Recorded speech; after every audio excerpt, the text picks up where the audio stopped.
Hare Krishna, Krishna Krishna, Hare Hare, Hare Rama, Rama Rama, Hare Hare. Today is a very special day for the members of the International Society for Krishna Consciousness, for Vaishnavas in every sect of Vaishnavism. Every day is a special day, because every day is an opportunity to glorify Krishna. And today is a very, very special day, because we are glorifying His Divine Grace Srila Bhaktisiddhanta Sarasvati Goswami Maharaj Prabhupada. We should do so every day. We do so every day. But today especially we are doing so, as it is the anniversary of his divine appearance in this otherwise not divine world. It's very special for all of us.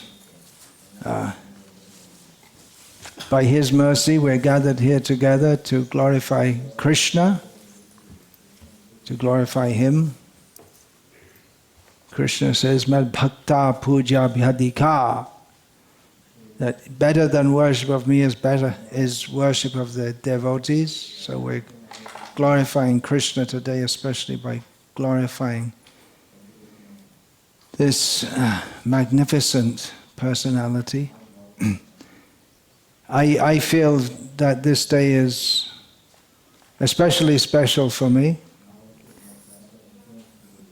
From my early days in this movement, although I understood very little, I can't say I understand much now because Krishna is unlimited, but definitely, at least in terms of knowledge, if not in terms of realization. Hopefully there should be some realization also, otherwise Krishna consciousness doesn't work.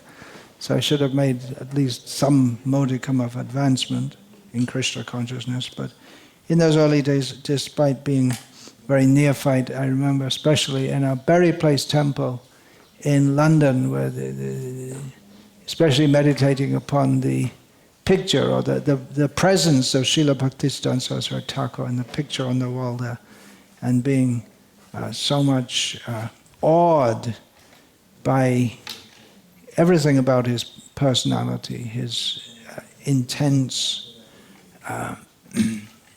seriousness in Krishna consciousness. And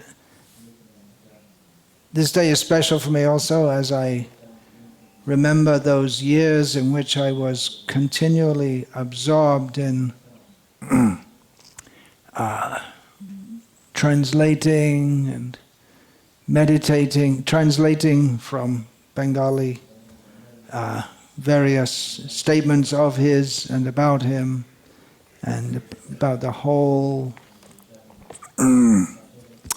ethos of the Vaishnav world and the secular world at that time in Bengal and beyond.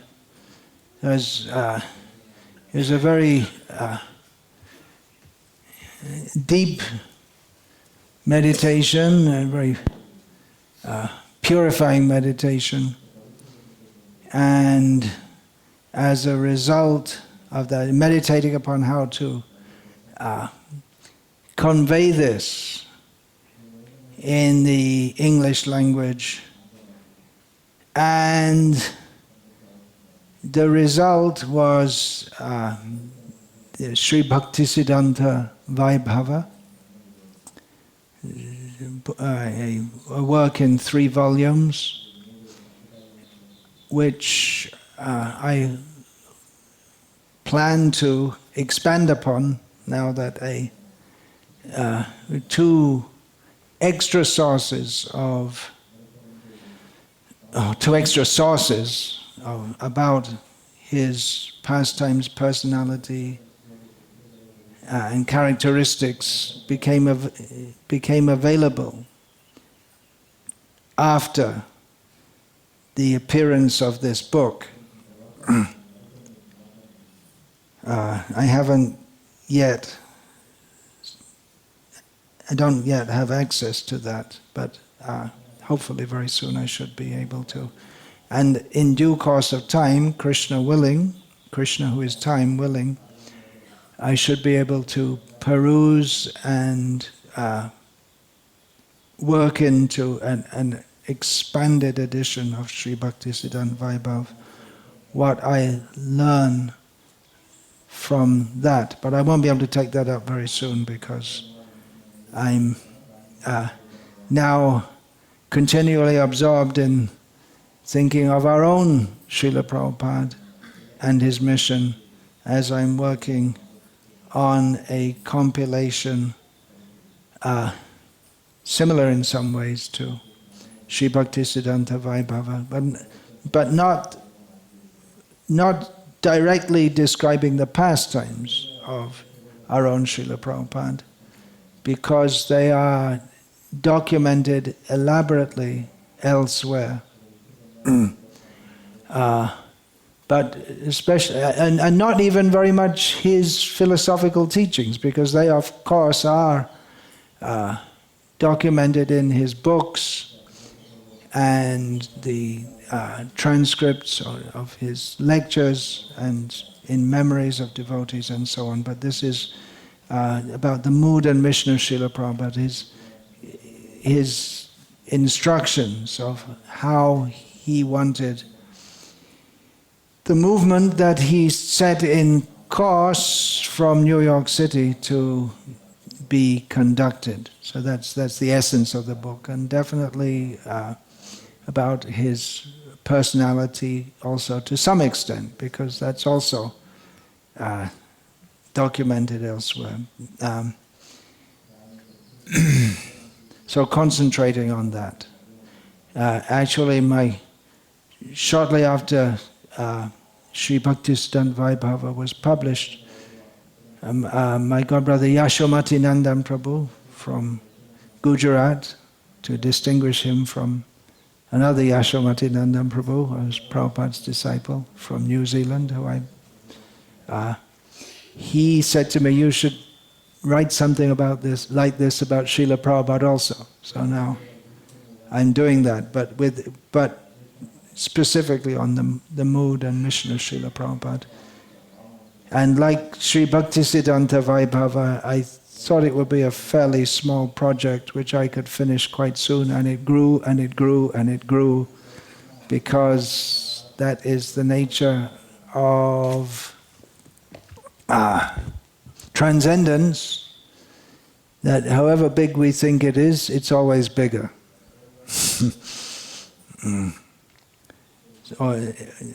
It's unlimited. So Sri Bhaktisiddhanta Vaibhava, I chose this word Vaibhava. There were different options for the title. Vani Vilasamrita would have been a nice or a suitable title, apt to the contents of the book. You don't need to translate that into Telugu, Vani Vilasamrita, but I'll put it into English for the benefit of those, none of whom who are here, who don't understand these words, but those who are not very familiar with Indian languages. Again, they're not here directly, but they may out there on the internet. So Vani means instructions, message, literally means words, and Vilasa means enjoyable activities. So Vilas can be a synonym of Lila, not exactly, but close synonym of Lila, because all the activities of Krishna and his devotees are enjoyable. We don't talk about Naraka Vilas. That would be an oxymoron, which means to juxtapose two words which are impossible, like saying a square circle. Sometimes atheists very cleverly, or actually very foolishly, say, can God make a square circle? It's a silly question.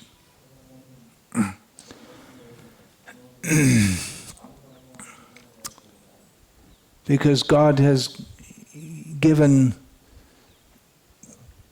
the facility. Anyway, I won't get into why it's a silly question. If you can't understand, you're silly yourself, but I won't get into that just now. So, vilas, the activities of devotees are also very pleasing because they are in relation to Krishna. And amrita means that which is very sweet and enjoyable on the platform of deathlessness. Srila Bhaktisiddhanta Sarasvati Thakura appeared in this world, but he is deathless and birthless. He appeared in this world to benedict the world, but he's not of the condition of this world. He's not under the control of birth and death. Etad ishanam ishasya prakritisto pitad gunaihi na yujjate sadatmasta yata buddhistadashraya. The symptom or the characteristic of the Supreme Personality of Godhead, by which he is to be known as the Supreme Personality of Godhead, or one of the prominent symptoms of Isha, he who is opulent, who has Aishvarya. The word Aishvarya expands from that. So, prominent characteristic or defining characteristic is that even though he appears within this world of the material modes of nature, he is always beyond the modes of material nature. He is always situated in his own transcendental existence. And those who are Krishna conscious, they share in that transcendental existence. They're not part of this world, although they appear within it. So superficially, we can say that Srila Bhaktisiddhanta Sarasvati Thakur appeared in Puri as the son of Bhaktivinoda Thakur. Actually, that's not superficial, because it depends on the perspective you look at it from, because he is eternally the servant of Srila Bhaktivinoda Thakur. He is eternally situated at the lotus feet of Lord Jagannath. But biographers, people who make entries in Wikipedia, for instance, are obliged to, and we ourselves also, because we are of this world, and we have to try to understand transcendence, first of all, from our present position.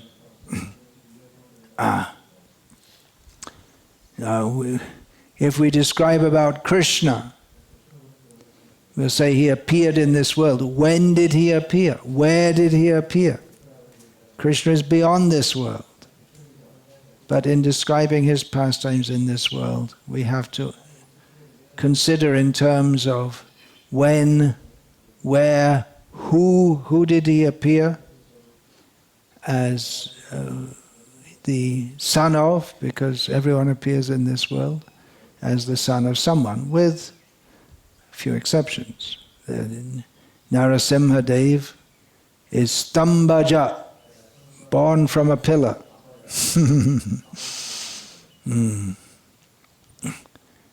Matsya Dev, we don't know. We don't hear about his mother and father. Maybe he had. Varaha Dev appeared from the nostril of Brahma. That's interesting, isn't it? Because Brahma appeared from the navel lotus of Vishnu, and then Vishnu appeared from the nostril of Brahma. So this is all inconceivable to mundane intelligence. So with our mundane intelligence, by Shakha Chandranay, by the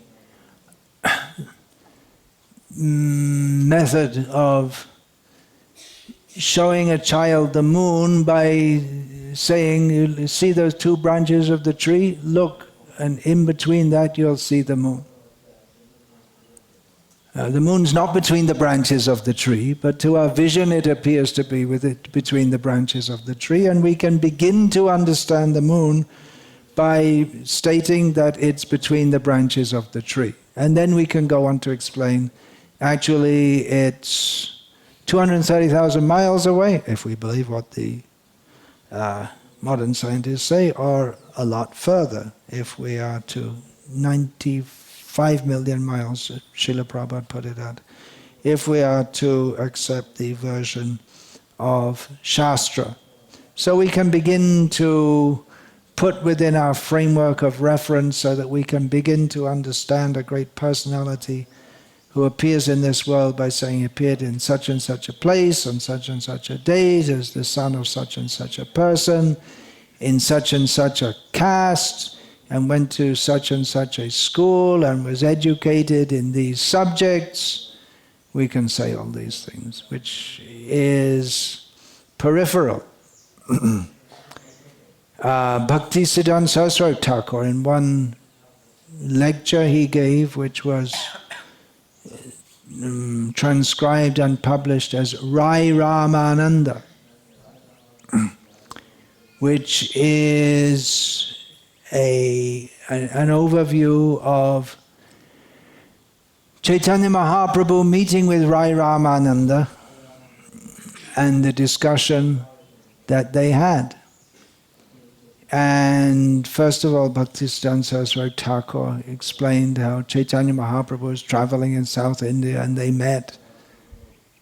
And after explaining all that, he said, well, this is the exoteric understanding, which is of interest, especially to people who are interested in facts, who, what, why, when, where, how. But for people who are interested in the internal subject matter, or in the language that Bhaktisiddhanta Sarasvati Thakura often used, the morphology and ontology. The morphology is the outward representation as used in the terminology of Srila Bhaktisiddhanta Sarasvati Thakura. Having fun translating this? How do you translate morphology? Bahya?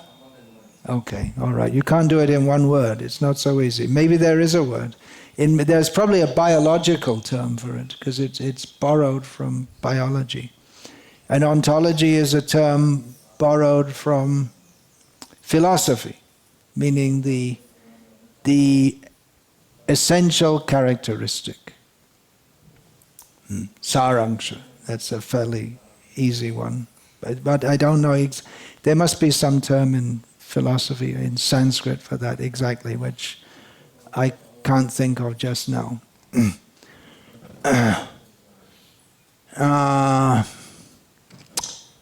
Quiddity, that's another word, which used in philosophy, which means well, it's not exactly the same as ontology.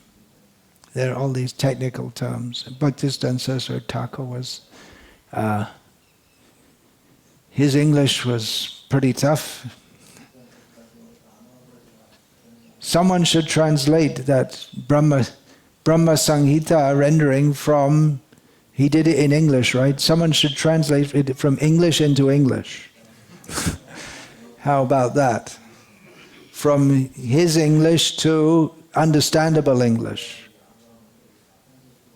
or that which is easily understood. Well, Srila Prabhupada did that. All of his all of his writings are the same teachings as Bhaktisiddhanta Sarasvati Thakur, but in easy language.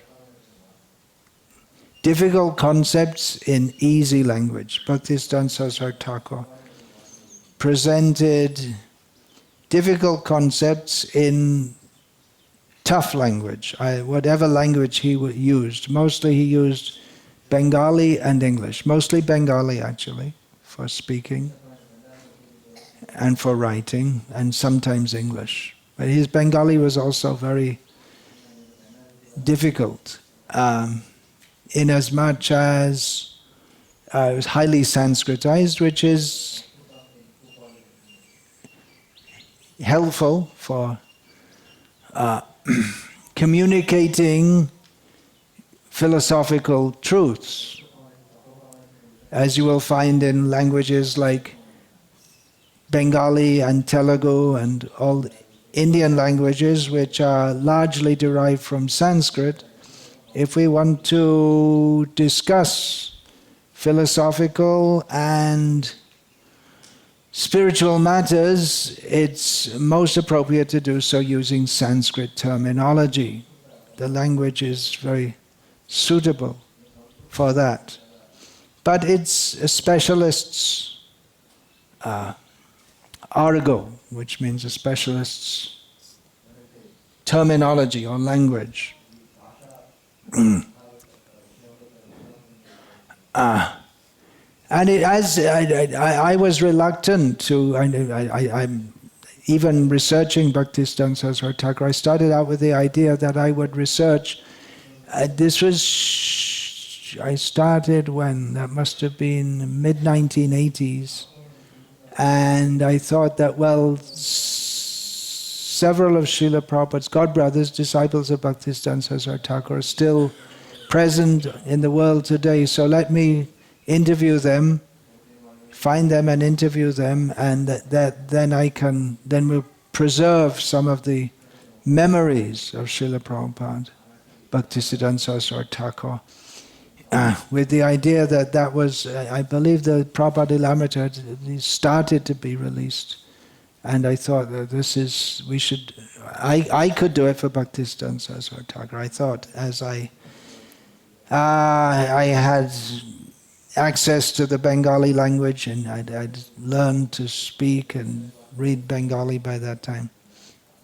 And I knew my way around Bengal, and I knew how to live and travel in Bengal, so I took that up. But then I wasn't going to get into the writings, because not in Bengali, because I thought it's too tough. Who can understand that? And then someone who prefers to remain anonymous encouraged me to do so and said, yeah, you can do it. And I thought, well, someone must be able to read it, because otherwise, why did he write like that at all? If no one could understand it, someone must be able to understand it. And then I entered into that, and by his mercy I was able to understand it. Not immediately.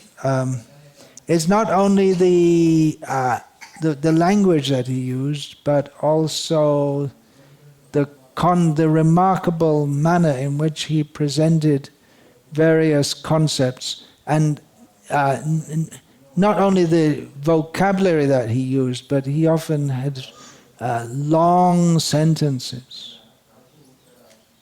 Some devotees have complained to me or noted that I often use long sentences in my writing. Well, I think I got it from there. It may be. But that is the idiom of Sanskrit, actually, that you can go on making long words. So it's very sort of a very high thoughts. And that I also see as a difference between Srila Prabhupada, our own Srila Prabhupada, and Srila Prabhupada Bhaktisiddhanta Sarasvati Thakur.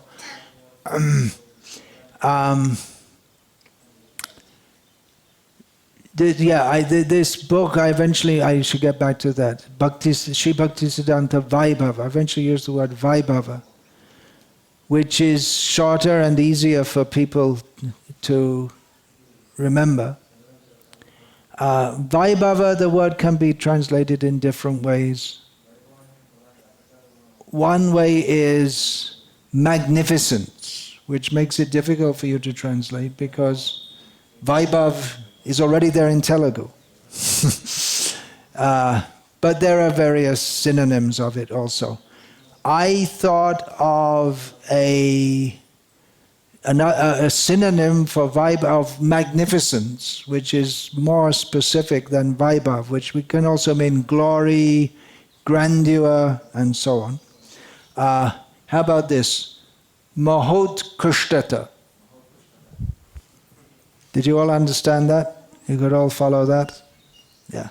The great excellence. And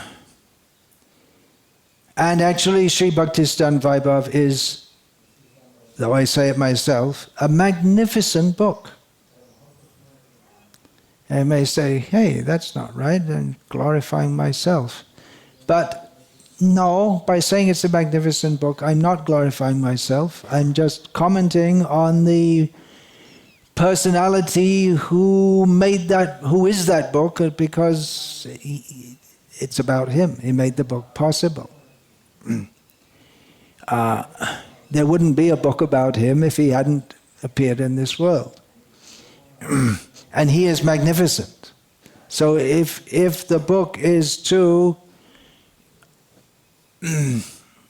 represent him as he is, it should be magnificent.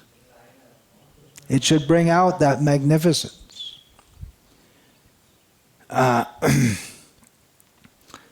So he kindly gave me the opportunity to engage in his service, by bringing out that magnificence. Again, some distinction between our own Srila Prabhupada and him. Several devotees told me after reading Sri Bhaktisiddhanta Vaibhava that they're surprised how much Srila Prabhupada is our own Srila Prabhupada, because of course Srila Bhaktisiddhanta Sarasvati Thakur was mostly known to his followers, and still in the Gauragrama, when they say Srila Prabhupada, they refer to Bhaktisiddhanta Sarasvati Thakur. So they were surprised, they said, several devotees told, how much our own Srila Prabhupada is in consonance with Srila Bhaktisiddhanta Sarasvati Thakur. I was surprised to hear that, because why should you think he's different?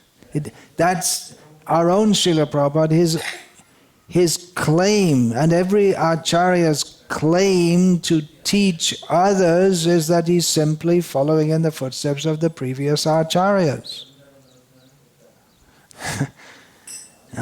So why should we think that there'd be anything different? If we think there's anything different, that's almost verging on atheism, or thinking that Srila Prabhupada, well, maybe that's a bit unkind, but there are devotees who think like that. They think that Srila Prabhupada is some kind of Gauriya Vaishnava Sai Baba who popped out of somewhere and just he's unique and we don't have to see him in terms of previous acharyas. For instance, the Ritvigvadis, they think that, well, Prabhupada, he came in a long line of acharyas, but then, although there's clearly no record of him saying so, he didn't want anyone else to initiate after him, and the whole the parampara goes, this acharya, this acharya, this acharya, this, it comes to Prabhupada, stop. Prabhupada came to end the parampara.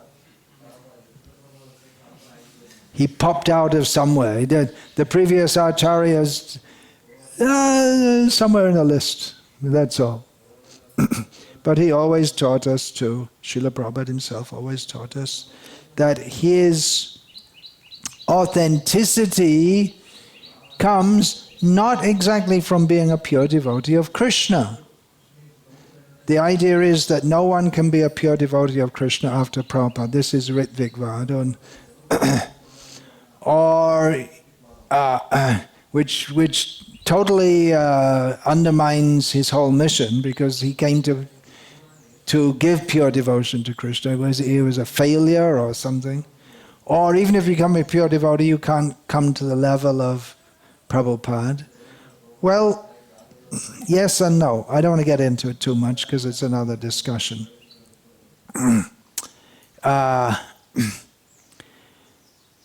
Yeah, and there are those who say that we don't care what the tradition says, because we just want to take what Prabhupada said. We don't care what previous acharyas said. But Prabhupada himself always presented that he's simply following his own guru. And his own guru is accepted because he followed his own guru. And that's the way it works. That's the way spiritual teachings descend. Even if the pure devotee is clearly directly coming from the spiritual world, as we should have no doubt Srila Bhaktisiddhanta Sarasvati Thakura, our own Srila Prabhupada were, they don't present that here, I'm getting this knowledge from contact with cosmic intelligence or something. Well, they make it very specific. This is from what I learned from my acharya, which is based on Shastra. Amnaya praha tattvam. Where do we learn spiritual knowledge, tattva? We learn it from Shastra. And amnaya, the word amnaya, is not exactly the same word as Shastra, but it gives the idea of knowledge that is conveyed in a disciple's guru-disciple succession. So the devotees might have been somewhat surprised that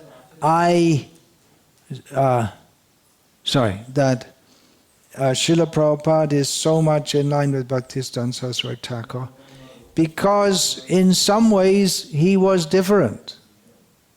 Of course. It's not that that's the philosophy that we learn, that it's not all one. And that spiritual perfection is not stereotyped.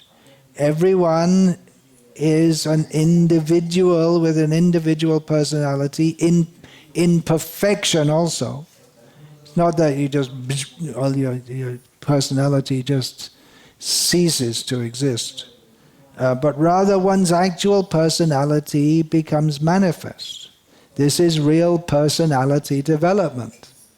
If you want to do a personality development course, teach people to chant Hare Krishna and surrender to Krishna. And then one can develop, or one's actual personality becomes uncovered. So Srila Prabhupada, I'm going to say something now which will sound controversial, but I'll immediately qualify that statement, or modify it, that we might not get this impression of magnificence about our own Srila Prabhupada in the same manner that we do of Srila Bhaktisiddhanta Sarasvati Thakura. Because my observation is that Srila Bhaktisiddhanta Sarasvati Thakura, he spoke from a very high level, and it was in the manner of come up to this level. And Srila Prabhupada's method of teaching, especially in the early days, it was not totally, the early days means the early days that he spent in the Western world. But his whole approach in the beginning was more like taking people's hand and come with me. We're on the same level, but I know where to go, so you come with me. It was more like that. He would, the early devotees, his early disciples, many of them saw him, of course, as their spiritual master, but also as a friend. Mukunda Maharaj mentions in his introduction to the Science of Self-Realization, where he starts off by saying, who was Srila Prabhupada? He says, it's a difficult question to answer. But he says, to me, he was my, I can't remember exactly, but spiritual master, guide, father, teacher, and friend. So it was like that, because Srila Prabhupada would laugh with the devotees, joke with the devotees, tell them stories. He'd have fun with them. I'm bringing out all these points in the Mood and Mission book, that in the beginning days, he emphasized very much that Krishna consciousness is fun. Right now, it's fun. You can enjoy yourself by Krishna consciousness. You don't have to take LSD.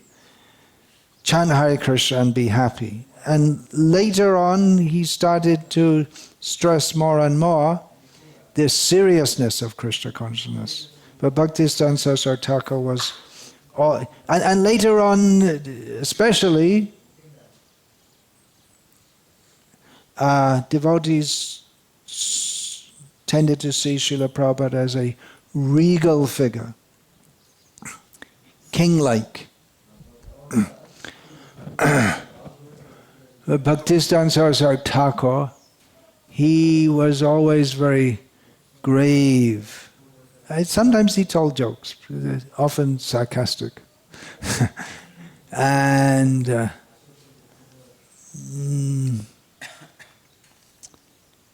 but anyway, just I'm making that point that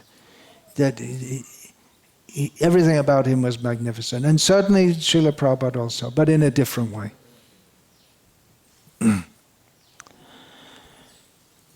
So this is a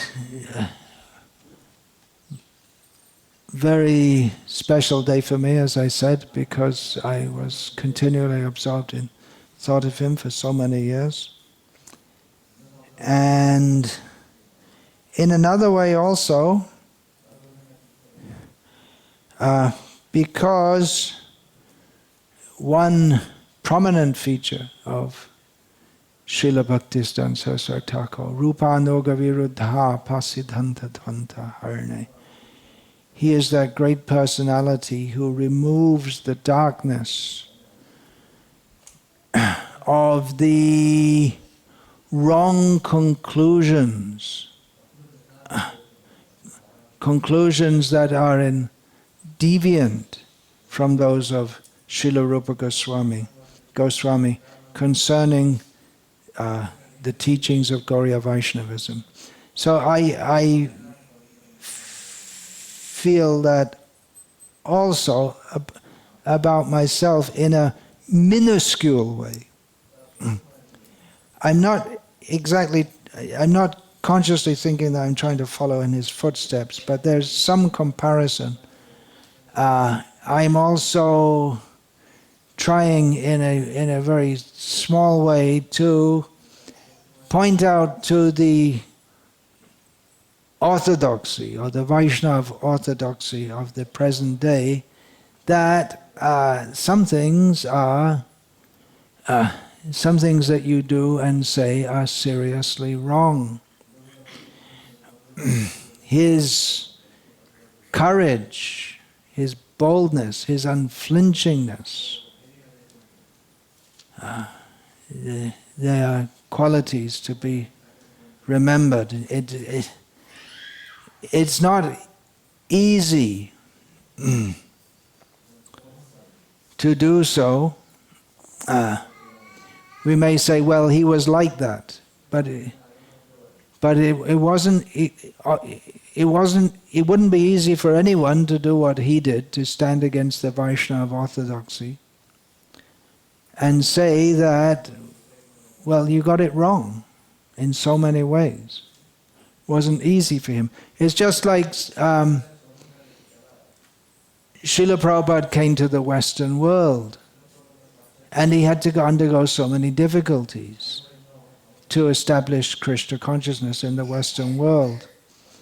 And it would, to say that he didn't undergo difficulties would be undermining the greatness of his personality and the greatness of his gifts and the greatness of what he did. If you say, well, he's a pure devotee, he was always in bliss, that's true, but it doesn't mean that he didn't experience difficulties as difficulties. For instance, in one letter which Srila Prabhupada wrote back to India, in the early days in New York, before he had any followers, he wrote that I'm just able to cook once a day, so sometimes I'm feeling starvation at night.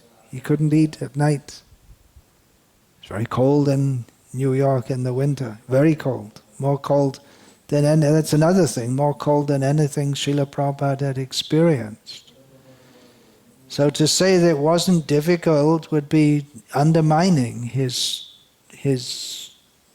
munificence, his magnanimity in accepting so many difficulties to bring Krishna consciousness to the Western world. So the same thing with Bhaktisiddhanta Sarasvati Thakura. He accepted so many difficulties, and our own Srila Prabhupada said this, that he used the word, as far as I remember, hardships. He underwent so many hardships to establish this movement. And Srila Prabhupada said about ISKCON, he said that practically this is his movement, because it was started on his order. So definitely had tremendous strength of mind to stand against everything. And in the beginning, before he had followers, he was on his own. Just to compare my small self, there are many others also who feel and say that there are things which are not right. But in the beginning, he was on his own. Bhaktivinoda Thakur was there, Gaurkishore Das Babaji Maharaj, and they passed away. And he was. What a tremendous personality to stand up for that. He revamped or restarted, we could say, in many ways, the whole Gauriya Sampradaya. Not exactly, because he didn't say that everyone was completely bogus, but he stood against much that was going on in the name of Chaitanya Mahaprabhu that was bogus. He wasn't, even against caste Goswamis, he wasn't wholly against caste Goswamis. If they had the qualification to be gurus, he accepted them as gurus. And the examples were as Bhaktivinoda Thakur accepted at Radharaman temple, and then just can't remember the name just now, wasn't there? And at Gopi Vallabhpur, the Shamanandi, the Vishvambara Devananda, I believe it was, and maybe in Radharaman was also Vishvambara. No, it came much later. Vishvambara. Anyway. He accepted them as bona fide Vaishnava acharyas, even though they came in family line. So it wasn't the family line per se, and you'll find this in the purport in Bhagavad Gita as it is also. That it's not that we're against family lines of acharyas per se, but we're against the claim that one can only be a guru if... Well, first of all, we're against the claim that birth automatically qualifies one as a guru, and we're against the claim that one can be a Vaishnava guru only if he is born in such a line. So he wasn't, he wasn't necessarily against that, but he stood against everything which was against the proper line of Krishna consciousness as given by Rupa Goswami. And in some ways he did restart, and in some sense it could be accused of him that he went against the line of Rupa Goswami. Or the line coming down, or the various lines coming down. There's no single line of Gauriya Vaishnavism. There are the various parivars and vangshas. Parivar and vangsha, they're almost the same word. Not exactly. They both mean family or family line. So there were the prominent Nityananda Vangsha, Advaita Vangsha, purported descendants of Nityananda Prabhu, and actual descendants of Advaita Acharya. Then the various parivars, the preceptual line from preceptual line means line from preceptor means guru, in short. Guru Parampara, preceptual line. From Gadadha, Narottam, and others. So in all these lines, as far as I know, I'm pretty sure, but I haven't fully checked it out. I should ask Brigupant, he should know. Maybe it's in his book, which I read, but I don't remember just now. In all these lines, they offer to new initiates what they call Siddha Pranali, in which new initiates are informed of the Ekadasha Bhava, the 11 characteristics of their Siddha Swarup, their form in eternity, in transcendence. And I don't think I'm going to remember all the 11, but there's their name, their form is often gopi, usually gopi forms, except if you were to be initiated in the line coming from Nayanananda Thakur, which is in the Gopa line, the cowherd boy line. Prayaras, the mood of, or the friendliness. So your name, your form, what you look like, your age, your eternal age, your dress, your residence, which will be in Vrindavan, but in a particular place, your service, your mood. I only got up to 7, that's not very good.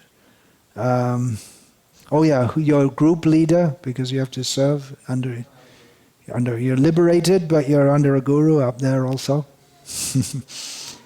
And that's all I remember just now.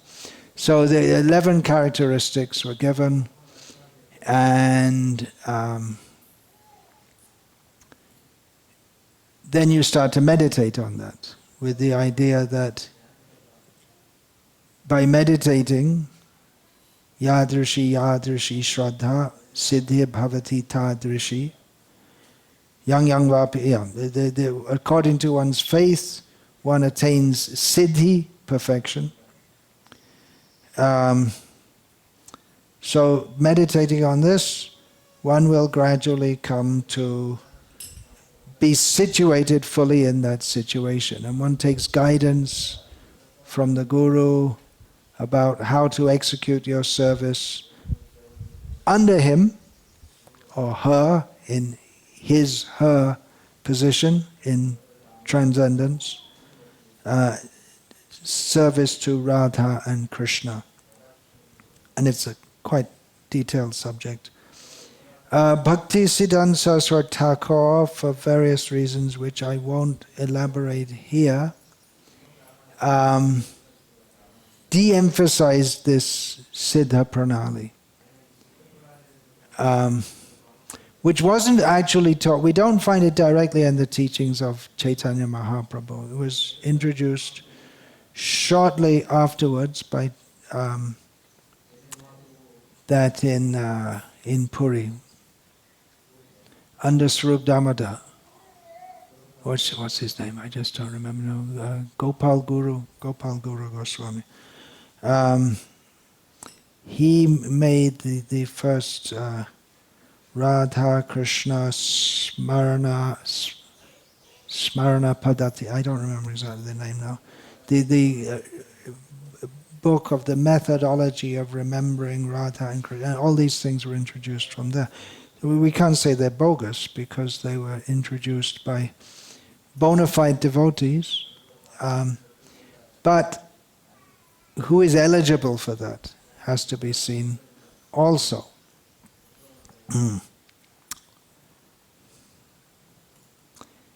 So Bhaktisiddhanta Saraswati Thakura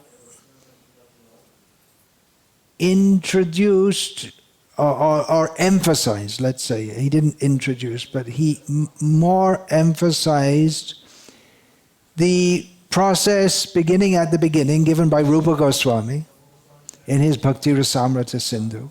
Guru Pada Shrayas Tasmat Krishna Dikshanu Shikshama Vishrambena Guru Seva.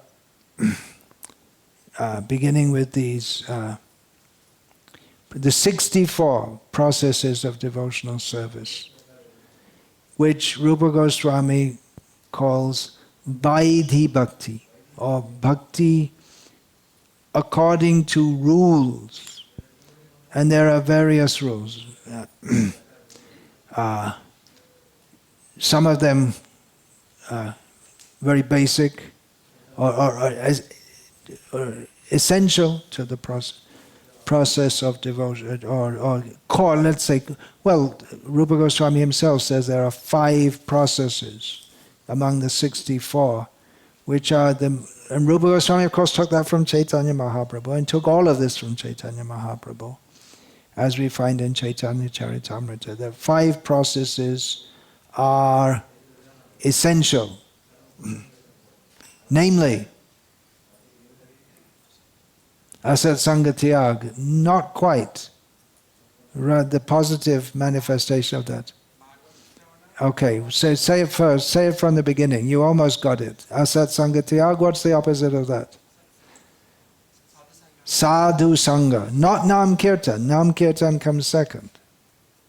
Sadhu Sangha Nama Kirtan Bhagavat Shravan Mathura Vas Shraddhai Sri Murtir Sevan. That's Chaitanya Mahaprabhu's summary of that, or Krishnadas Kaviraj's rendition of that. So these processes, they include worship of the Tulsi, worship of the Ashvata is among them. So some of them are emphasized more, some of them are emphasized less. So Bhaktisiddhanta Saraswati Thakura emphasized that, which was given by Rupa Goswami. And so some people may say, well, that's not exactly following Rupa Goswami, but Rupa Goswami himself didn't directly introduce the Siddha Pranali, but that was introduced later. I'd said that Srila Bhaktisiddhanta Saraswati Thakura, in his standing against the misrepresentations of Vaishnavism, I'd mentioned his courage, his unflinchingness. This all stemmed from and was based in his commitment to truth and upholding the truth. Not that he was just a rabble-rouser.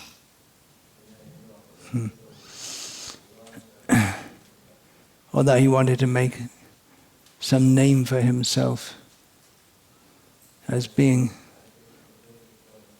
the leader of some new sect, and he did so by criticizing others. But his commitment to truth, another important point to understand in this regard, or to consider in this regard, is that he didn't just criticize what was wrong, which is relatively easy, but he also established and demonstrated what is right by establishing the Gauriya Math. He provided a means whereby people could come to pure Krishna consciousness as he taught it. And again, he taught pure Krishna consciousness. He didn't just criticize those who were diluting, obfuscating, or polluting the message.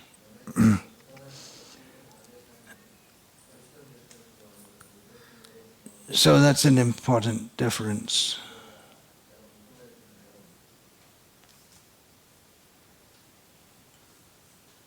Between the random critic or the uncommitted critic. He's not. He may be committed to criticize, but he's not committed to give a positive alternative.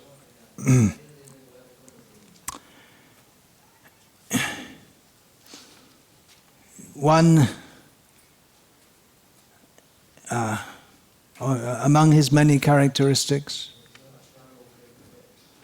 we can see his brahmacharya, naishtiki brahmachari. He was a naishtiki brahmachari. His firm commitment to the life of renunciation should be an inspiration for all those who want to be renounced in the service of the acharyas. Of course, everyone is to be renounced, inasmuch as Krishna consciousness means vairagya vidya, nija bhakti yogam. It means practicing devotional service with non-attachment, detachment, and knowledge. The two are very much interlinked. If there's no vairagya, or there's no vidya, there's no detachment, there's no knowledge, and then there cannot be bhakti. Not that bhakti is a product of vairagya and vidya, but vairagya and vidya must be present if there's actual bhakti. So his standard of vairagya, his detachment from this material world. And again, it wasn't that any prior acharyas or our own Srila Prabhupada were lacking in that. But Srila Prabhupada, for the sake of spreading Krishna consciousness among people for whom the word detachment hardly existed in their culture or in their conceptual or their concept of reality. It had existed previously. Religious, not exactly. They had religious penance and austerity in the Christian culture, but that was absolutely gone and lost in America at that time. The Christianity was going on, but the concept of penance and austerity was not, especially with the so-called Protestant ethic of God favors the rich. His sign of his favor is give us this day our daily bread and a posh house in the suburbs and everything else. So that concept wasn't there in the West, and Srila Prabhupada. So yeah, great role model for those who want to practice brahmacharis. There should be a difference between brahmachari and sannyas life on one hand and grihastha life on the other hand. There should be a difference, not just that one is not married. I'm a brahmachari means I'm not married. And there's a lot more to it than that. One is supposed to actually lead a life of voluntarily accepting austerity and difficulty. Not, of course, to be without a family is itself one kind of austerity and difficulty, although to have a family is itself a kind of austerity and difficulty, and not to be in a family is also in a different way. But there should be, of course, among grihastas is not, Vaishnava grihastas are not meant to be gross sense enjoyers, or even sense enjoyers at any level.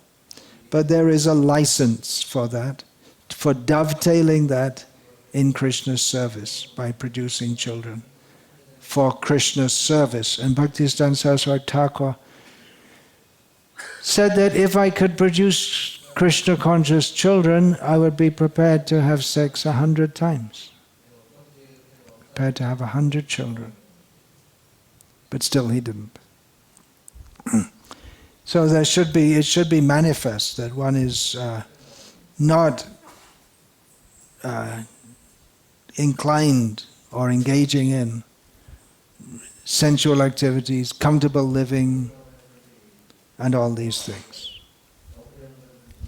Leaning against the wall in the temple. One shouldn't do these things.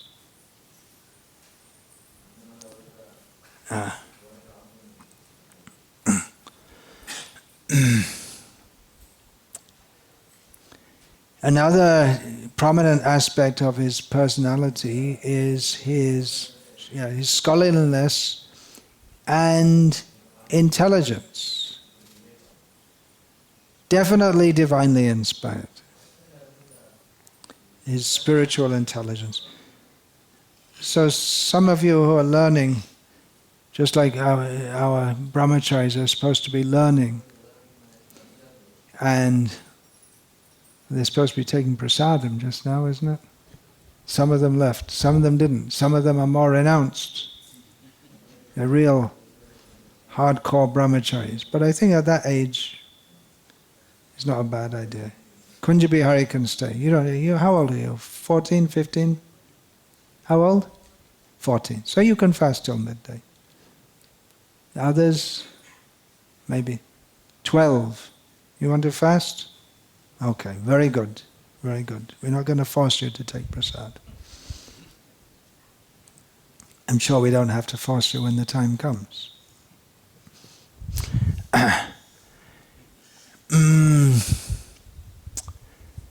So they're learning so many shlokas, how to play mridanga. You have to be a little careful also, because you may see that you've had the opportunity to be in the Gurukul and you learn so many shlokas, and you may find that devotees who are older than you in age don't know as many shlokas as you do. And I may even ask you in the class, what is the shloka? Not that I'm testing you, but because I've forgotten. That happens quite a lot these days. Getting old. So you have to be careful and not think, well, I'm so intelligent, I'm so learned. First of all, we should understand it's all by the mercy of those who are kind enough to teach me, and those who are kind enough to put me in the Gurukul. And also, we can think of Bhaktisiddhanta Sarasvati Thakura and Madhvacharya and all the great, and our own Prabhupada, who knew so many shlokas. We can think of them and think, well, you can study day and night. You're never going to come to the level of scholarliness as Bhaktisiddhanta Sarasvati Thakura. It's alokik. It's not of this world. Supramundane is the We can use that word, English word, super, just above the level of anything mundane. So that's a good to meditate upon. If we ever get a tinge of pride, I'm so learned, I'm so scholarly. Sometimes devotees say to me, "Oh, you're very scholarly." If they say that, I can understand that the person who's saying it doesn't know what scholarliness means. They're so lacking in scholarliness that they don't know what it means, because to think that, or rather we can say that within our movement how low the level of scholarliness is if I'm considered to be scholarly. Because actuals, you go to Purna Pragya Vidyapita in Bangalore and speak to the Madhva scholars. They will be kind enough to speak to you in English, although they prefer to speak in Sanskrit. And just they're just way ahead. In their gurukuls, they sit for 10 hours and study. Day after day after day after day after day. And they're bright and they learn so many things. And it's not just learning, but they're also trained in Nyaya Sudha, which gives them the how to apply that intelligence in argumentation and understanding. Shastra Yukti, which means argument according to Shastra and analysis of Shastra in order to understand all the different points, especially harmonizing things which might appear to be contradictory. Now, on the appearance and disappearance days of Srila Bhaktisiddhanta Sarasvati Thakur, for the last few of them, I've been going through various points which demonstrate how our own Srila Prabhupada followed Bhaktisiddhanta Sarasvati Thakur, especially in the case of various sayings and philosophical points and observations that he made.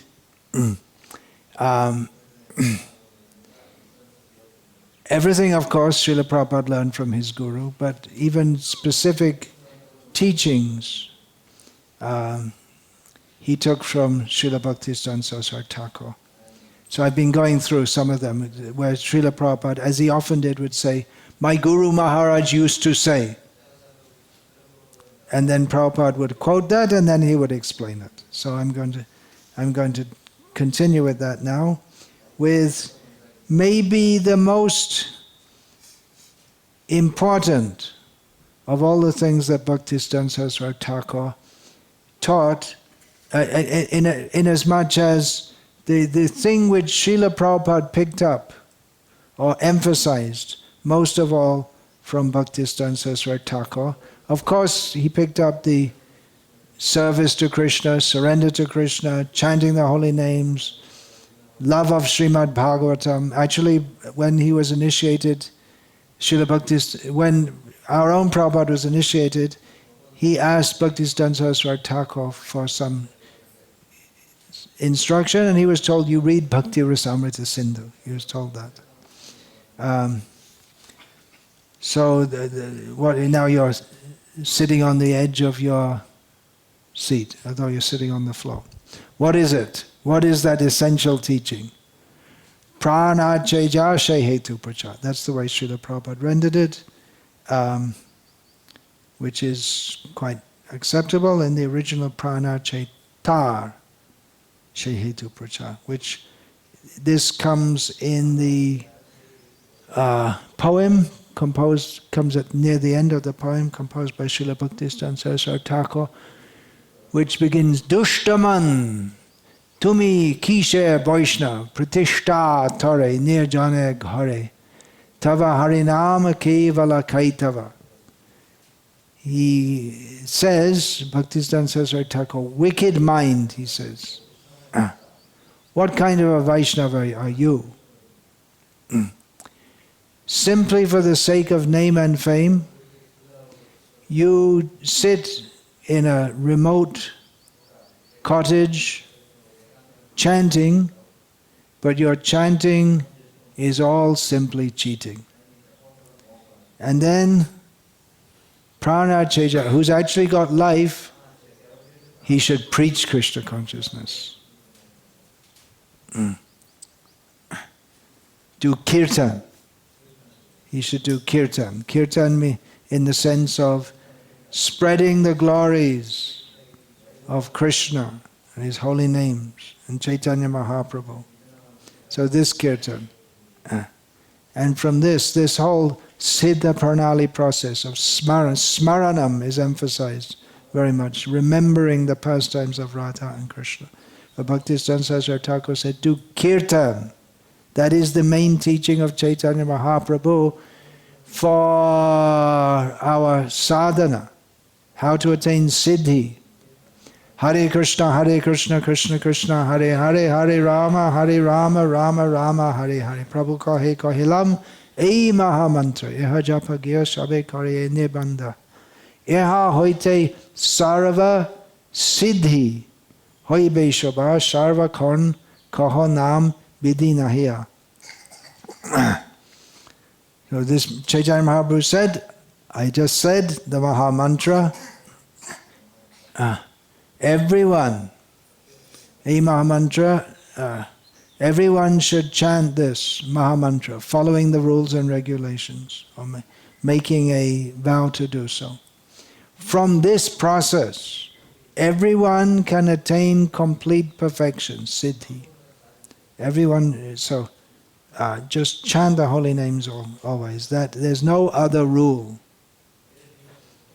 But for those who are not on the platform of chanting always, they should follow the rules. Vaidhi bhakti, vidhi nahiya. Vaidhi bhakti. They should follow. For Harinam Acharya, Haridas Thakur, there's no need to follow rules. He's already on the perfectional platform. But we require to do so.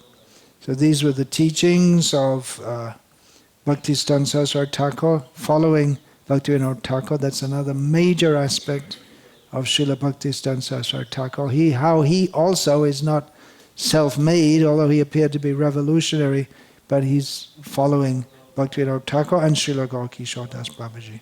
So this preaching, regarding this, Srila Prabhupada, our own Srila Prabhupada, I'm quoting from a lecture that he gave on February the 11th, 1971 in Gauragrama. Srila Prabhupada spent about a month in Gauragrama. Maybe was it a month? 2 weeks at least. In the winter. About this time of year, right? Because it's the appearance day we're speaking of. Very cold. My Guru Maharaj, quoting Srila Prabhupada, my Guru Maharaj used to say, Prana Cheja Shehetu Pracha, that I have got some dozen of disciples, and I've got a temple, and people are contributing. Now I have got a good arrangement for eating and sleeping. Now I am perfect. Perfect? Siddha. Siddhi. Now I am perfect, because I'm getting some food without any work and honor. Then I am perfect. Srila Prabhupada here seems to be criticizing his godbrothers, or certain of them, and that will become more apparent as we go on in the quote. This is not the mentality. In other words, this is not the proper mentality for followers of Bhaktisiddhanta Thakur. Prana Cheja, you must be engaged continually for these missionary activities. The Gaudiya mission has failed in preaching work because they adopted this principle. In other words, the principle of not following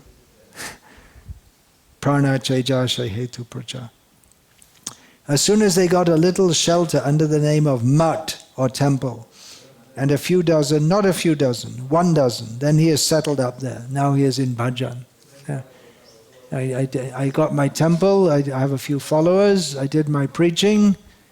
I'm paraphrasing here, or extrapolating.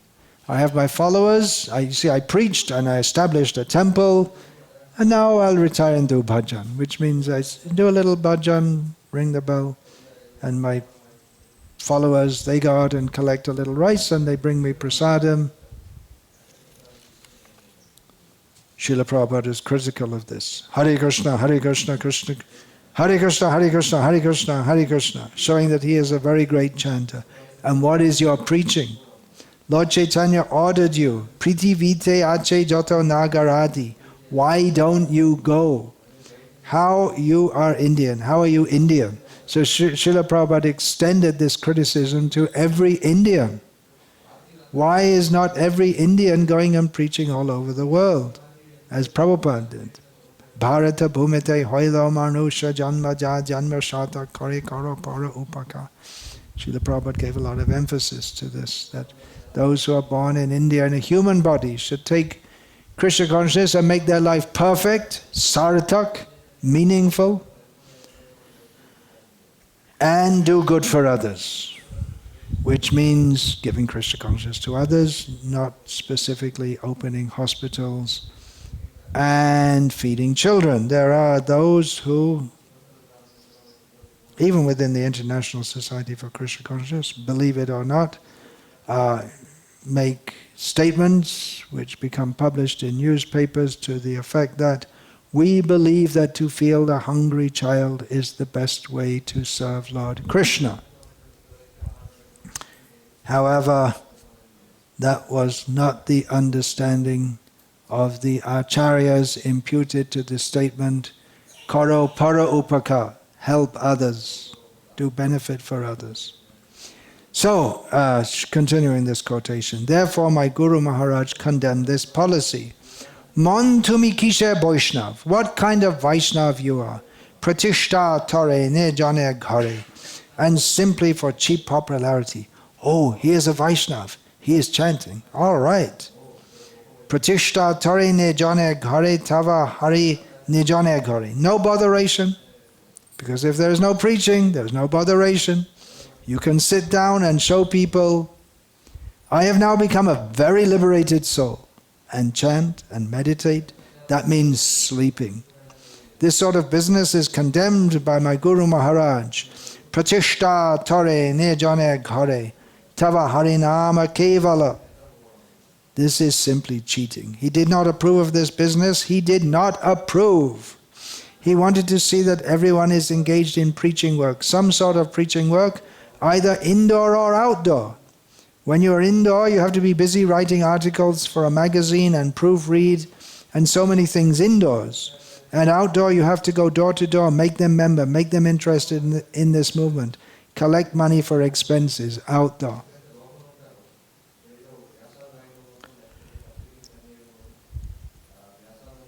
Then, another quotation. In a different teaching of Bhaktisiddhanta Sarasvati Thakur, Srila Prabhupada quotes him. This is from the book Krishna Consciousness, the Topmost Yoga System. Srila Bhaktisiddhanta Sarasvati Thakur used to say that if you take a Langera mango, which is a first-class, topmost quality mango in India, very costly, very sweet. Here in this area, there's another most famous one. What's that? Mango? Anyway, let's not talk mango kata. You know very well. Huh? Bagarapalli. Bagarapalli mango, yeah. In North India, Langara is very famous. You must know about that too, right? You know, it's famous. Nowadays they emphasize this Ratnagiri as the best. It's a matter of taste, I guess. Anyway, if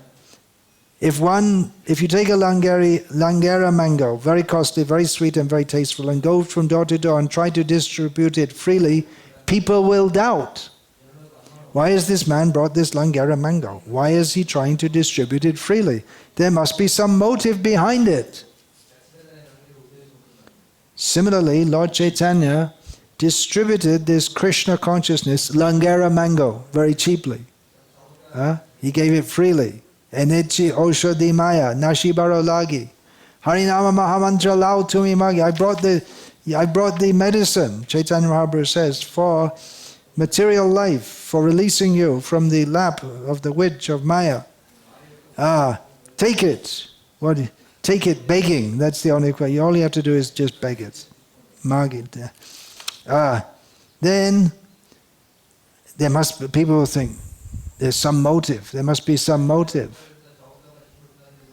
Why is he trying to distribute it freely? There must be some motive behind it. Similarly, Lord Chaitanya distributed this Krishna consciousness, Langara mango, very cheaply, but people are so foolish that they think, oh, they are simply chanting Hare Krishna. What is there to it? This is meant for the foolish who cannot speculate and do not have any higher standard of knowledge. People doubt, going door to door, saying, please chant Hare Krishna, please take this book, very small price. They're saying, there must be some motive. How much do you get? I know you Hare Krishna people, you're all cheating. My Guru Maharaj used to say, and Srila Prabhupada himself often said, the best use of a bad bargain. An English saying. So he quoted that, and Srila Prabhupada himself used it a lot. You'll find it right in his Gita purports and throughout Bhagavata, and you'll find. Here's an example from Srila Prabhupada using the term, the best use of a bad bargain. This is from Srila Prabhupada's purport to Bhagavad Gita as it is, chapter 6, texts 20 to 23. Srila Prabhupada writes, as long as the material body exists, one has to meet the demands of the body, namely eating, sleeping, defending, and mating. But a person who is in pure bhakti yoga or in Krishna consciousness does not arouse the senses while meeting the demands of the body. Rather, he accepts the bare necessities of life, making the best use of a bad bargain, and enjoys transcendental happiness in Krishna consciousness. So it's a bad bargain to have a material body, and one has to maintain it alive to be able to practice Krishna consciousness, unless one's on a very high level, because shariram kalu dharma sadhanam, the body is required for executing dharma. So one has to eat, one has to sleep, one has to defend, not necessarily by fighting, but we defend also by living in a house being in a house when it's raining outside or too hot or too cold. And mating we may or may not do, depending on our ashram. But one does so, pure devotee, what is that in Gita? Kayena manasa buddhya kevalayar indriyairapi yoginam karma kuravanti what is it? Sangam tyaktvatma shuddhaya. He engages in activities of the body, of the mind, and intelligence only for the sake of purification. He makes the best use. It's a bad bargain, or it's a bad situation to be in a material body, but he maintains the body for the sake of going on in Krishna consciousness. Then here's a quotation from Srila Prabhupada's purport to Canto 1, Chapter 5, Text 33 of Srimad Bhagavatam. We should not try to lord it over the material nature, nor should we reject material things. The best way to make the best use of a bad bargain is to use everything in relation with the Supreme Spiritual Being. So in other words, we're in this material world, it's a bad bargain, it's a bad situation. We should not try to lord it over the material nature, nor should we reject it. We should.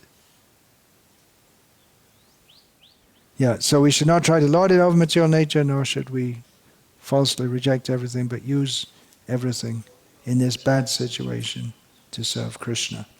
From Srimad Bhagavatam, Canto 1, Chapter 12, Text 27, purport, referring to Parikshit Maharaj.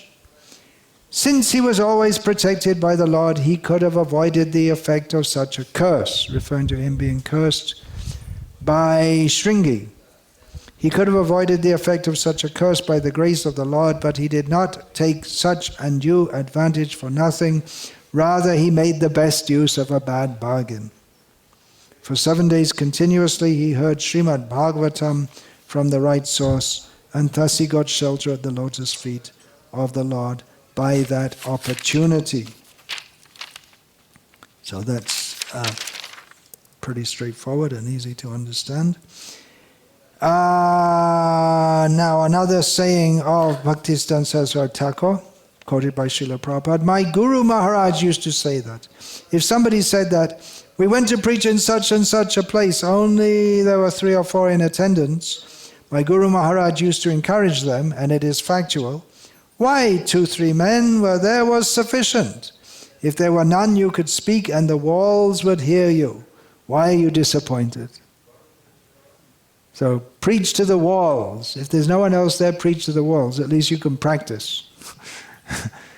And our own Srila Prabhupada did that in New York City. He preached when there was no one there, but he had the microphone and the recorder, and that became the introduction to Bhagavad Gita as it is. Before he had followers or anything. So the idea, go on preaching, even if there's hardly anyone to listen. You never know, that one might be the next Acharya of the whole world. Not very likely, but speak to please Krishna. Krishna will hear. Krishna will be pleased. Now, another saying.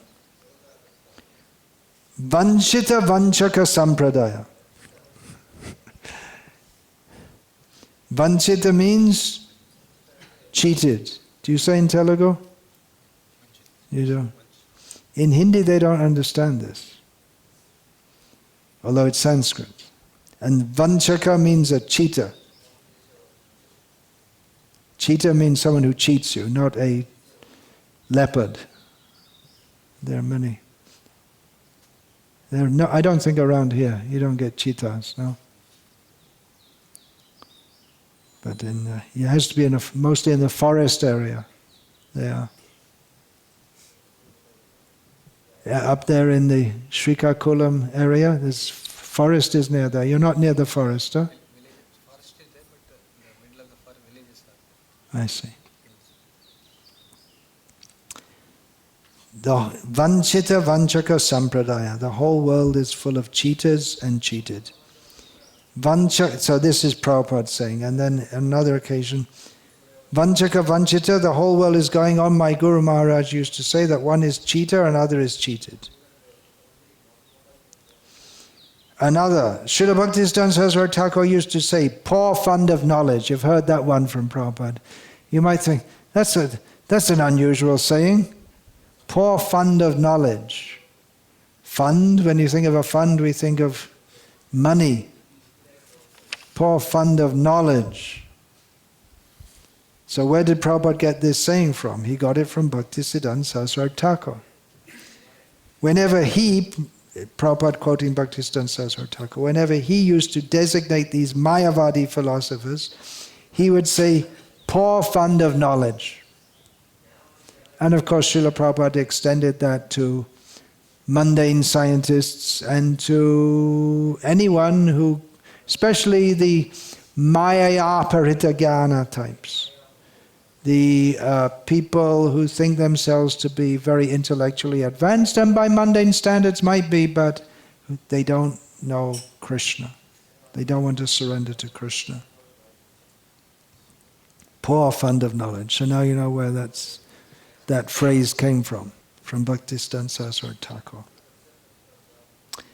Then here's another important one, very important to the mission of Bhaktisiddhanta Sarasvati Thakur, and something that among the followers of Bhaktisiddhanta Sarasvati Thakur, among the many disciples, our own Srila Prabhupada took it up in a major way. He emphasized it more than others and he manifested it more than others. Can you guess? Okay, I'll tell you. Prabhupada said, Srila Bhaktisiddhanta Sarasvati Thakur used to say that this press is Brihad Mridanga. Brihat means bigger, at large, bigger mridanga. This is a quote from one of Srila Prabhupada's lectures. So he very much emphasized the printing and distribution of books. Bhaktisiddhanta Saraswati Thakura in Cuttack, in Orissa, had the press, and first of all, in the Gauriya Math, the original Gauriya Math. Nowadays we say Gauriya Math to mean the whole diaspora of various institutions and the temples that constitute them. But the original Sri Gauriya Math is at Bagh Bazar in Kolkata. So there, Bhaktisiddhanta Saraswati Thakura had the press set up at the back of the Natya Mandir, which means literally the temple for dancing, the enclosure, or the mandap in front of the deities, the printing press, so the deities could see the printing press going on. And he had the printing, the Gauriya mission logo, he had Radha Krishna, showing Radha Krishna, and Sankirtan for Raga Bhakti, and then for Aishvarya and Vidhi Bhakti, he showed the Lakshmi Narayana and the paraphernalia for offering puja. And he showed the press in the Raga side, Raga Anuga Bhakti. This is Raga. Actually, I should make that point.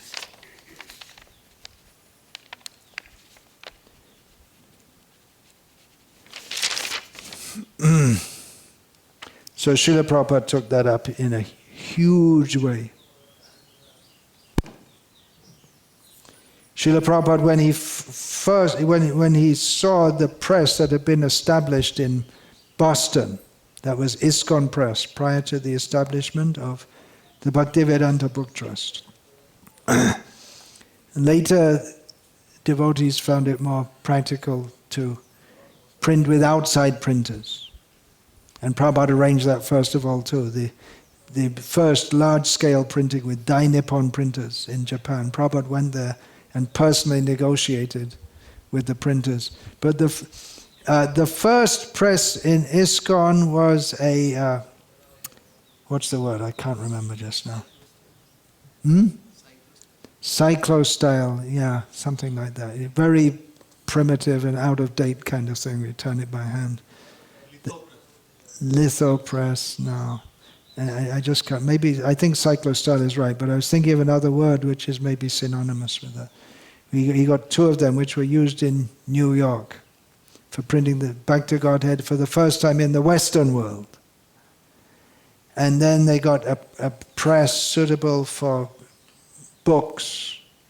This was prior to the days of offset. You can't imagine how. I started printing books in Prabhupada's service when everything, at least in India, wasn't offset, and there was, get the tweezers and see the. You have to see the manuscript which is typed out, and then pick out with tweezers the little. What's that called? Die? Yeah. And then put it in the position, and it's a mistake fraud process. The typing, there'll be typos, and then doing the very laborious process. And then after that came there's the photo. Yeah, with photo. There was. Yeah, but then it wasn't offset exactly. There was something in between, and that photo type, yeah, and then came full offset. And yeah. So anyway, and Bhaktisiddhanta Saraswati Thakura himself was trained by Bhaktivinoda Thakur in all aspects of the press. If anything went In the press shop that the Gauriya Math ran, if anything went wrong, they'd call him to see. He would know what to do, how to mend it, everything. He considered this was... well, Srila Prabhupada was asked that in the 9 processes of devotional service, where does book production and distribution come? So he said that in production stage, it's archan. It's just like deity worship. And then in distribution stage, it's kirtan. Because you have to do everything so carefully when we're writing and then producing the books. And then distributing them means spreading it, means kirtan. So I was going to say that Srila Prabhupada, when he first came into Boston, where they'd made the first press, I mean real, you wouldn't call a cyclo-style machine a press. So Prabhupada, he went in and he paid obeisances to the press. It's a machine, Ugra karmic machine. Prabhupada paid obeisances because he saw this is the instrument of, this is the Brihad Mridanga, just like we should offer obeisance to Mridanga. Usually we see in Bengal up to the present day those who are trained in the culture of Mridanga. Mridanga training that can go on for years. You think there's one end here and another end there, and you hit this one and you hit that one, and but it can go on for years, literally, studying under a guru. There are Mridanga gurus. And they teach so many things, how this, the way if you hit that, it corresponds with this in Radha Krishna's Leela, and so many things. So, Brihad Mridanga. Brihad Mridanga, that somehow or other came out as Brihad Mridanga. Prabhupada offered his obeisance. He stressed this so much. The Brihad Mridanga, all over the world, can be heard all over the world, the books.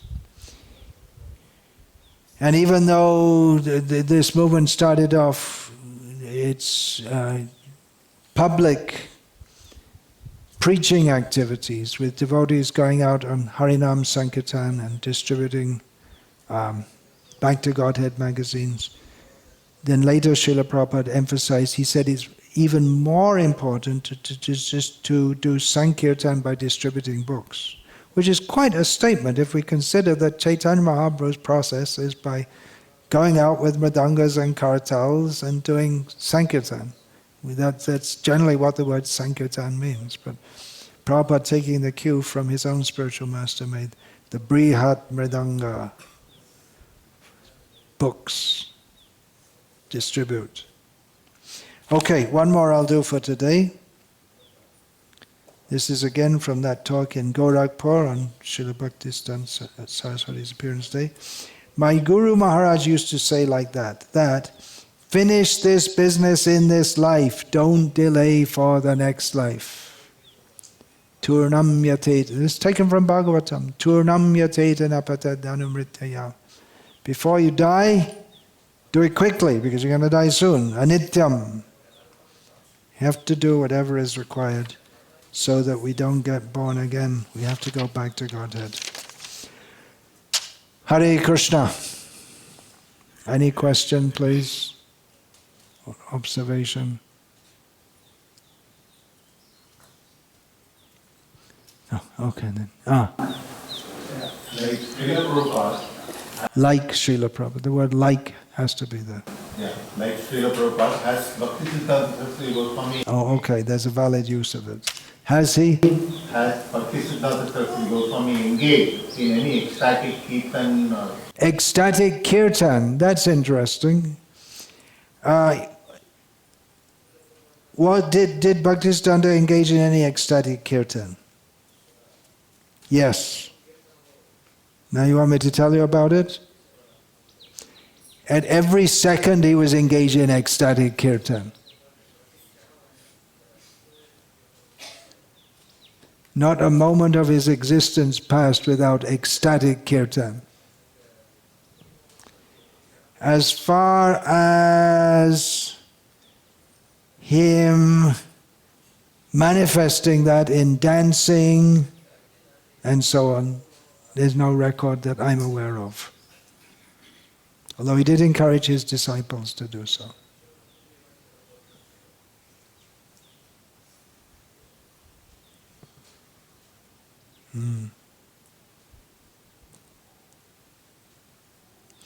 In one sense, you might say he de-emphasized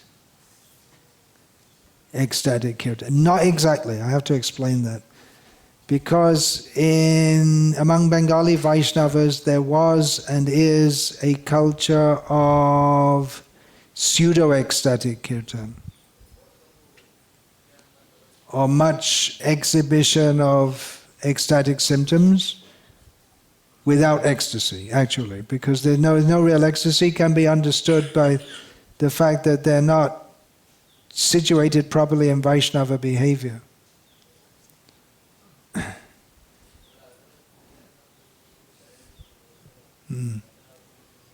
So that's one reason we can understand also why his gravity was so much gravity gambhiratva. His seriousness was so much appropriate to the milieu in which he was preaching, in which ecstasy was synonymous with Vaishnavism, but so was vyabhicha, or wrong behavior. So he really wanted to distinguish himself from the prakrita sahajyas, which was a term he used in a broad sense to mean imitative devotees.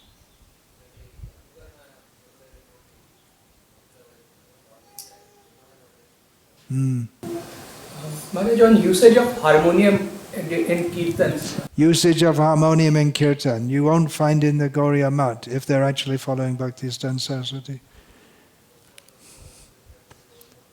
Bhaktivinoda Thakura, you can find in his writings, he didn't like harmonium as not being part of the traditional instruments given by Chaitanya Mahaprabhu. Srila Prabhupada played it. But he said not in the temple room. He said it could be used, but not in the temple room. Maharaj, what is instruction to us in that? What is that instruction to you? Well, at the centers I'm overseeing, I trying to do everything according to what Srila Prabhupada said and wanted, so no harmonium in the temple room. And in our house can we use, or in your house you can use it if you like. in farm communities? Farm community, you can farm community on the moon, whatever, but not in the temple room. You want to go to the moon and play harmonium there? Book a ticket with, what's his name? Musk, Elon Musk, what's his name? Elon Musk. Book a ticket. I don't know if they'll allow you to check it in.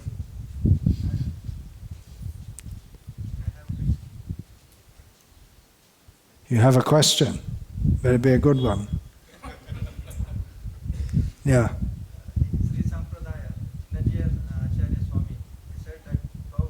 Who? Chinajiya Swami, the Sri Vaishnava Sampradaya. He said what Srila Prabhupada has done is na bhuto na bhavishyati. What Srila Prabhupada has done is na bhuta na bhavishyati. It was never done previously, it can never be done again in the future. How can you apply to Srila Bhaktisiddhanta? How can we apply to Bhaktisiddhanta Sarasvati Thakur? Well, that's... if someone does something for the first time, it's na bhuto na bhavishyati. That's true of Columbus also. There can't be...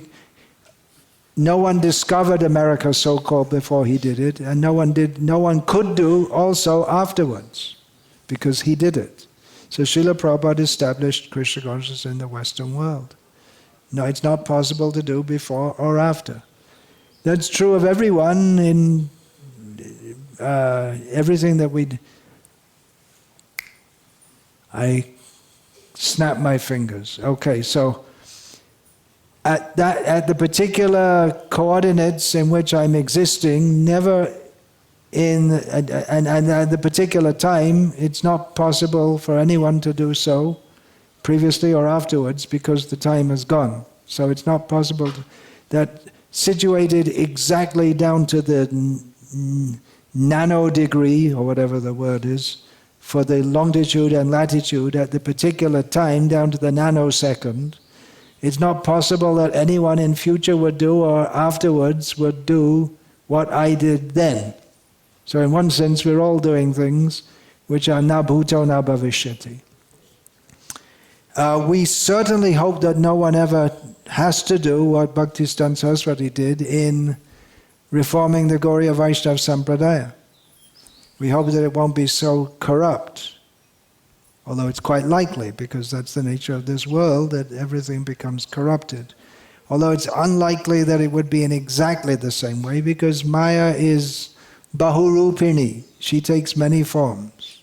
Hoya Maya das Korinana Obilash. So according to various desires, Maya takes various forms. And therefore, misconceptions concerning and misrepresentations of Vaishnavism are likely to go on, but maybe not in exactly the same way as Bhaktisiddhanta Sarasvati countered. It's the same attitude of pretending to be Krishna conscious but not following properly the standards of the acharyas. So certainly within our Gauriya Vaishnava Sampradaya, na bhuto na bhavishyati. Na bhuta, that's for sure. It was never done previously. And that's true of Vishwanath Chakravarti Thakur, the specific realizations he gave. No one had given. Others may give other realizations in future, not specifically the ones he gave. And so on. There are 5 kinds of liberations. 5 kinds of liberations, 5 categories of liberation, yeah. Pure devotee never hankers for this liberation. Even a pure devotee never hankers for liberation. the Supreme Personality is ready to give. Even though the Supreme Personality of God is ready to give. Chaitanya Mahaprabhu quoted that Mama Janmani Janmani Ishwari. Chaitanya Mahaprabhu also quoted Na Janmani Janmani Ishwari. Emphasized that you go back in this. Why did Prabhupada emphasize that you should go back in this lifetime? Because if we don't go back, that means we're stuck here, in Maya. We don't ask or demand, at a very high level, one doesn't ask or demand for liberation. But at the same time, it's not like the Tengalais of Vaishnava. You know, which side are you on? Tengalai, who have the idea that, well, God likes His devotees to sin because it gives Him an opportunity to deliver them. Something like that, isn't it? He takes pleasure in their wrong behavior and then He delivers them anyway. It's a very dangerous philosophy. So it's not like that.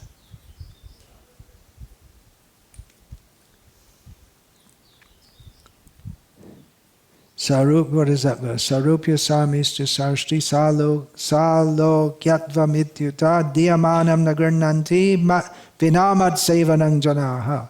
The devotees, they don't want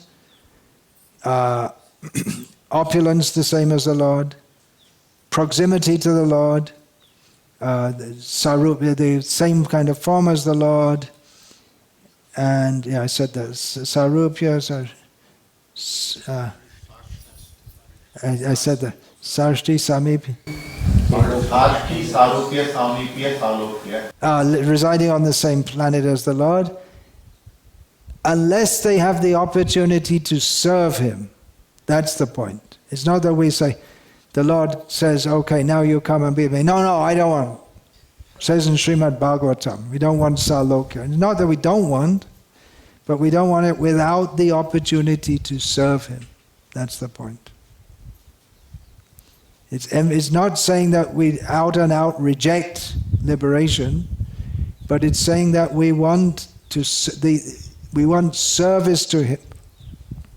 That's our motive, not liberation per se. Unlike the impersonalists who want liberation without service. They only want liberation and they don't want service to Krishna. But devotees don't want liberation unless they have the opportunity to serve the Lord. There's a difference. So, Hare Krishna. Another question. Well, we see that one of the unique contributions of Bhaktisiddhanta Sarasvati Thakur was to institutionalize the preaching mission. One of the unique contributions of Srila Bhaktisiddhanta Sarasvati Thakur was to institutionalize the preaching mission. Yeah, some beginning had been done. Well, it wasn't that the Gauriya Vaishnava Sampradaya was totally amorphous, which means without form. There were various sub-sampradayas. I mentioned that, Vangshas and Parivars, and there was some kind of organization, mostly for collecting funds. It was organized in that way. But yeah, really, Bhaktivinoda Thakur began the Namhata and the Navaridhama Pracharini, Navaridhama Pracharini Sabha, which it was meant for preaching from Navaridham, about Navaridham, the teachings promulgated by Chaitanya Mahaprabhu, first from Navaridham. So Navaridhama Pracharini Sabha. And theoretically, after Bhaktivinoda Thakur passed away, Bhaktisiddhanta Sarasvati Thakur could have continued operating within that, but he found the need to make another institution, feeling himself restricted. He didn't exactly, I don't have a record, maybe when I get more information I will. Exactly why. One thing was in the Navaridham Pracharini Sabha, it was mostly all grihastas who couldn't give full time. They were all grihastas apart from him, who couldn't give full time to preaching. And if you want to make a preaching revolution, you can't do it part-time. Part-time revolutionary, there's no such thing. We're making a revolution and we're just charging the Bastille and time for a coffee break. No way. You have to go. You keep on charging and till the job is done. So that was one reason. And the followers of Bhaktivinoda Thakur, they couldn't accept much of the way that Bhaktisiddhanta Sarasvati. And he was fierce in his condemnation of everything that was Rupanuga Viruddha, everything that was opposed to the teachings of Rupa Goswami. He was fierce. Bhaktivinoda Thakur had also strongly stated about various malpractices in the name of Gauriya Vaishnavism, but he wasn't fierce in his personal dealings or opposition. Bhaktisiddhanta Sarasvati was, and that was difficult for many of the followers of Bhaktivinoda Thakur to accept. And there were other things also, because if you have renunciants who can give full time, they need a place to stay. So he made mutts. And Bhaktivinoda Thakur had criticized founding akharas, which is similar to mutts.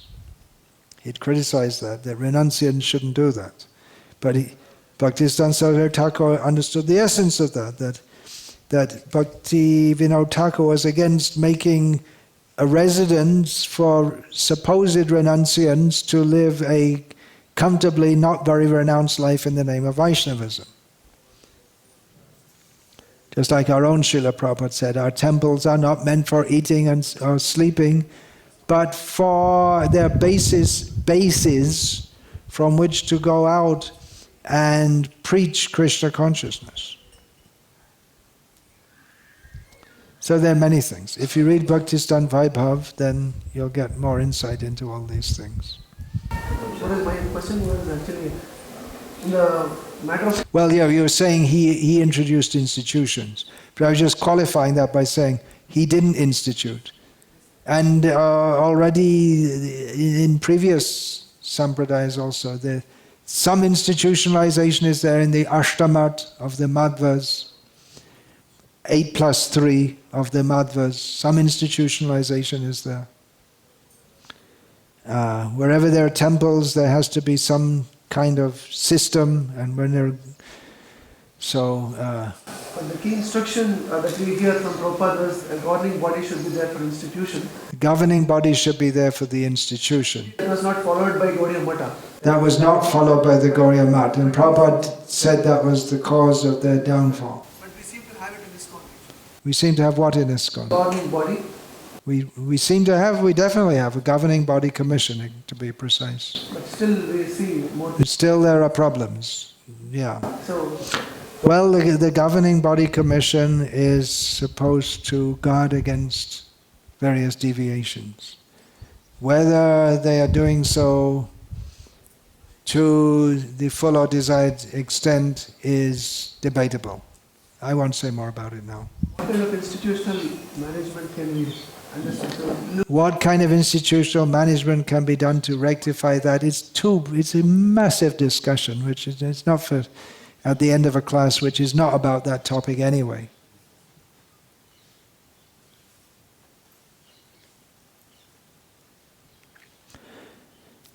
Hare Krishna, Srila Bhaktisiddhanta Sarasvati Goswami Maharaj Prabhupada Ki Jai. Jai Om Vishnupad Paramahamsa Parivrajaka Acharya Ashtotar Sri Srimad A.C. Bhaktivedanta Swami Prabhupada Ki Jai. Jai Om Vishnupad Paramahamsa Parivrajaka Acharya Ashtotar Sri Srimad Bhaktisiddhanta Sarasvati Goswami Maharaj Prabhupada Ki Jai. Hare Krishna. Vancha kalpatarubhyascha kripa sindhuvyavacha patitanam pavanebhyo